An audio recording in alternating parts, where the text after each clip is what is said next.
সকালবেলা ঘুম ভাঙলো হঠাৎ একটা টেলিফোনে। দরজা খুলে যা দেখলাম সেটার জন্য আমি একদম প্রস্তুত ছিলাম না। ঘুম থেকে উঠেই দরজা খুলে দেখি আমার বাসায় কে চলে এসেছে জানেন?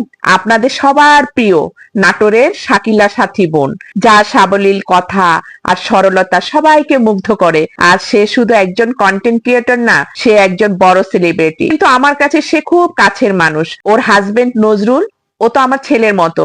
একসময় ও যখন স্টুডেন্ট ছিল তখন আমার বাসায় অনেক আসতো, তারপরও তো দেশের বাইরে চলে গেল, অনেকদিন আর দেখা হয়নি। ওরা বলেছিল রাতে আসবে, কিন্তু না বলে ভোরবেলায় এসে দিল সারপ্রাইজ। আমি তো একদম আর ওদের সাথে ছোট্ট আরিবা, মানে ওদের একমাত্র মেয়ে, ছোট মেয়ে, মাশাআল্লাহ এত কিউট।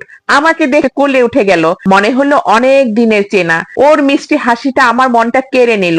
সকালটা একদম অন্যরকম হয়ে গেল। এখন প্রশ্ন একটাই, সকালবেলা ওদের কি খাওয়ালাম? সবকিছুই দেখাবো নেক্সট ভিডিওতে, অপেক্ষায় থাকুন।